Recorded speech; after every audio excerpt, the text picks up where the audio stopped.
Democracy की हत्या दिन के उजाले में हो रही है। संसद 4 घंटे जो चली, उस 4 घंटे में सिर्फ डेमोक्रेसी की ही मौत हो रही थी। लेकिन हम कहेंगे नहीं, लोकतंत्र के मंदिर का मतलब एक कवच लगा लेना है और उस कवच के जरिए इस बात का एहसास कराना है, देखिए हम कितनी सुरक्षा को लेकर अपने तौर पर सक्रिय हैं। क्या ये सांसद सवाल नहीं उठाएंगे? क्योंकि 22 मार्च के बाद से तो संसद लगी नहीं थी, और इस दौर में इस देश ने जो भोगा है उससे जुड़ा हुआ कोई भी सवाल अगर पार्लियामेंट के भीतर नहीं उठ रहा है, क्वेश्चन आवर खत्म हो गया, वो टेक्निकल चीजें छोड़ दीजिए थोड़ी देर के लिए। लेकिन आपकी जिम्मेदारी क्या? आप इस देश के लोगों का प्रतिनिधित्व कर रहे हैं। कम से कम अपनी कॉन्स्टिट्यूंसी का कच्चा चिट्ठा लेकर बैठते और कहते हैं कि संसद तब शुरू होगी जिस रूप में आप चलाना चाहते हैं, उसको हम तब चलने देंगे जब हमारे यहाँ के अपनी कॉन्स्टिट्यूंसी की परिस्थिति को आप सुन तो लीजिए। दोस्तों, जब संसद ही डरी होगी तो इस देश में कौन सा नागरिक खौफजदा नहीं होगा? या फिर जो सवाल संसद के भीतर उठने चाहिए, अगर डरी हुई संसद के भीतर सांसद की जुबान से वो सवाल ना उठ पा रहे हो, उसके भीतर इस देश की जनता के अंदर समाया हुआ खौफ जो है वो शब्दों के तौर पर संसद के भीतर ही निकल ना पा रहा हो। ऐसे ऐसे सवाल इस दौर में लगातार पनपे हैं जिस दौर में संसद ठप पड़ी हुई थी। मार्च के बाद से इस देश की संसद ने काम करना बंद कर दिया था क्योंकि इस देश के भीतर में महामारी थी। लेकिन उस महामारी से लड़ने के लिए हमने क्या क्या उपाय किए, हमारे पास कैसे कैसे इंफ्रास्ट्रक्चर थे। इस दौर में जितनी विपत्ति इस देश के लोगों ने भोगी है, वह भी सरकार के गलत ऐलान, गलत नीतियों की वजह से वह भी संसद के भीतर सवाल बनकर उभर नहीं पाई। तो इसके मतलब क्या है? क्योंकि संसद जब कमजोर है, सांसद जब डरा हुआ है, तो फिर देश का नागरिक कैसे मजबूत होगा? आज इस सवाल की जरूरत इसलिए भी आन पड़ी है क्योंकि जिन सवालों को लेकर लगातार ये सवाल हो रहे थे कि क्या वाकई इस देश की संसद जब सजेगी तो कोई पूछेगा कि प्रवासी मजदूरों की नब्ज पर किसी ने उंगलियां रखी हैं और उनकी धड़कनों को महसूस किया है? 2 जून की रोटी की व्यवस्था इस देश में बेरोजगारी के आलम में कैसी विपत्ति के तौर पर पूरे देश को अपना ग्रास बना रही है? कोई सवाल उठाएगा? कोई सवाल उठाएगा कि कॉर्पोरेट हो या इंडस्ट्रियलिस्ट हो, कितनी बड़ी तादाद में वहां पर रोजगार की कमी तो दूर, जो रोजगार था वह भी छिनते चला गया। संसद के भीतर में कोई आवाज आपको सुनाई नहीं दी। ये कैसी परिस्थिति है जिसमें लगता ऐसे है कि दिन के उजाले में इस देश के लोकतंत्र को खत्म किया जा रहा है? मौजूदा वक्त में हम ये सवाल कर सकते हैं कि ये वही संसद है, वही संसदीय प्रणाली है? स्वतंत्रता का मतलब यही है और सत्ता की जिम्मेदारी यही है। आज इस बात का जिक्र इसलिए भी करने की जरूरत है क्योंकि इस दौर में संविधान की व्याख्या करने के लिए जो सुप्रीम कोर्ट बैठी हुई है, इस दौर में 2-3 ऐसे फैसले आए हैं जो इसी दौर में आए हैं, जो वाकई आपको भीतर से डिगा देंगे कि आखिर संविधान की व्याख्या करने वाली सुप्रीम कोर्ट भी संविधान के खिलाफ कैसे जा सकती है। और मौजूदा वक्त में जब सरकार जिन निर्णयों का ऐलान कर रही है, सुप्रीम कोर्ट उस पर से भी आंख मूंद लेती है क्योंकि सत्ता ऐलान कुछ और करती है, चाहती कुछ और है। ऐलान इस रूप में भी करती है कि सीधे तौर पर आपको लगे कि आपका कोई हक नहीं है। डरी हुई संसद और डरा हुआ देश, रात के अंधेरे में आजादी का जश्न और दिन के उजाले में लोकतंत्र को दफन करने की कोशिश कैसे होती है, जरा सिलसिलेवार तरीके से देखिए। क्या ये सांसद सवाल नहीं उठाएंगे? क्योंकि 22 मार्च के बाद से तो संसद लगी नहीं थी, और इस दौर में इस देश ने जो भोगा है उससे जुड़ा हुआ कोई भी सवाल अगर पार्लियामेंट के भीतर नहीं उठ रहा है, क्वेश्चन आवर खत्म हो गया, वो टेक्निकल चीजें छोड़ दीजिए थोड़ी देर के लिए उसको। लेकिन आपकी जिम्मेदारी क्या? आप इस देश के लोगों का प्रतिनिधित्व कर रहे हैं। कम से कम अपनी कॉन्स्टिट्यूंसी का कच्चा चिट्ठा लेकर बैठते और कहते कि संसद तब शुरू होगी जिस रूप में आप चलाना चाहते हैं, उसको हम तब चलने देंगे जब हमारे यहाँ के अपनी कॉन्स्टिट्यूंसी की परिस्थिति को आप सुन तो लीजिए। क्योंकि कम से कम उसको स्पेस लोकसभा चैनल और राज्यसभा चैनल पर तो मिल जाएगा। वहां तो लाइव टेलीकास्ट हो रहा है क्योंकि इस देश का मीडिया तो उस दर्द को दिखाने नहीं जाएगा। तो ये कौन सी परिस्थिति अगर इस देश के भीतर में इसी दौर में जो इंटेलेक्चुअल्स थे उनकी गिरफ्तारी जिस रूप में हो रही है, सरकार से सवाल पूछने वाले लोगों की गिरफ्तारी जिस रूप में हो रही है, अगर इस गिरफ्तारी की परिस्थिति में नाम का जिक्र ना भी करें तो फिर उन नामों का तो जिक्र कर ले जो कि बिल्कुल बीजेपी से जुड़े हुए थे, सत्ताधारी पार्टी के लोग हैं और जिन्होंने खुले तौर पर कैमरे के सामने, न्यूज चैनलों के कैमरे के सामने जिसे बार बार न सिर्फ दिखाया गया बल्कि अंतर्राष्ट्रीय मीडिया मंच पर भी उन चीजों की तूती बोलती है कि यह देखिए इस देश के भीतर में कैसे जहर उड़ेला जाता है। लेकिन इन बातों का जिक्र नहीं हुआ। डेमोक्रेसी की हत्या दिन के उजाले में हो रही है। संसद 4 घंटे जो चली, उस 4 घंटे में सिर्फ डेमोक्रेसी की ही मौत हो रही थी। लेकिन हम कहेंगे नहीं, लोकतंत्र के मंदिर का मतलब एक कवच लगा लेना है और उस कवच के जरिए इस बात का एहसास कराना है, देखिए हम कितनी सुरक्षा को लेकर अपने तौर पर सक्रिय हैं। ये कैसी सुरक्षा है और ये कैसा तंत्र है?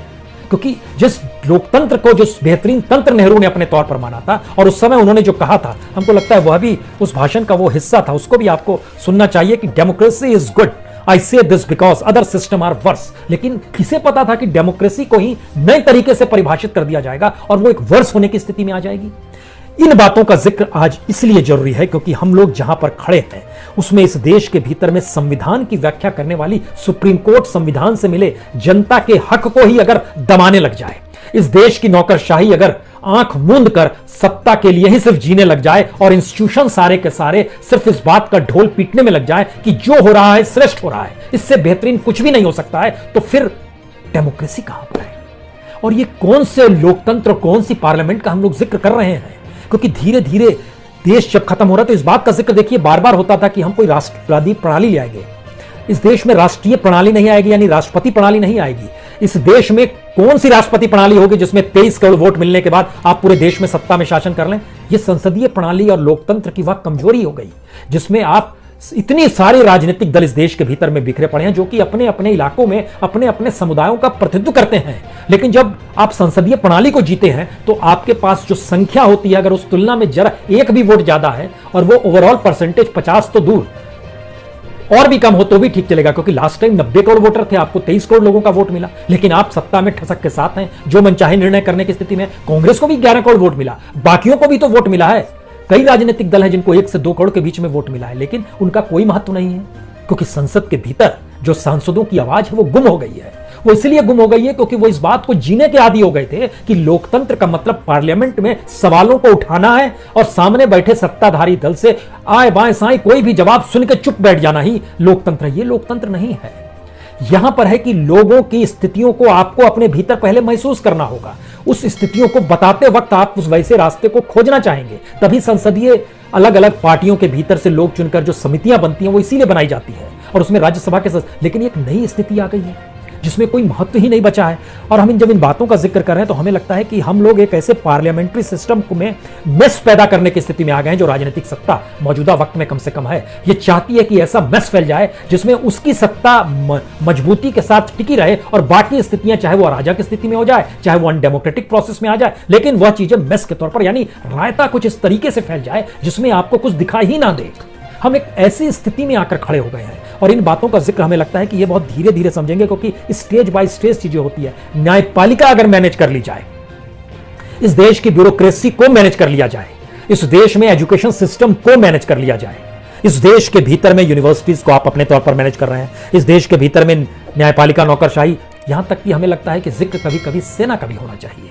सेना में राष्ट्रपति को माना गया था सर्वोपरि, लेकिन अब जो चूंकि जनरल की एक नियुक्ति हुई है, जो तीनों कमांड्स जो होते हैं जल थल वायु, उनका एक हेड के तौर पर है, वो हेड नियुक्त जाहिर है पीएमओ के जरिए हुआ, क्योंकि भारतीय संविधान के भीतर में राष्ट्रपति जो होता है वो रबर स्टाम्प के तौर पर माना जाता है। इसी तरीके से अगर सारी फील्ड को मैनेज कर लिया जाए जो बहुत आसान है, तो चीजें बचेंगी कहां और किस रूप में बचेंगी। और पार्लियामेंट के भीतर में सोचिए कि हफ्ते भर पहले, 10 दिन पहले की बात है, हमने देखा गवर्नमेंट की तरफ से एक नोटिफिकेशन आया। उस नोटिफिकेशन में जिक्र क्या किया गया था, ये 4 सितंबर का सरकार का अपना नोटिफिकेशन है, जरा सुन लीजिए हम लोग किस स्थिति में हैं, जिससे आप कल्पना कर पाएंगे कि सरकार का खजाना भी खाली है, सरकार क्राइसिस को भी समझ रही है, लेकिन उन क्राइसिस से लड़ा कैसे जाए उसके पास कोई विजन नहीं है, वह उसमें नहीं इन्वॉल्व करना चाहती अर्थशास्त्री को लिए। उसके लिए तो बेहतरीन जो कैबिनेट है उसमें फिल्मी कलाकार हैं, बेस्ट जर्नलिस्ट अक्षय कुमार है, बेस्ट एक्टिविस्ट जो है वो कंगना रनावत, ऐसी फहरिस्तों का जिक्र भी करने की जरूरत नहीं है मेरे ख्याल से।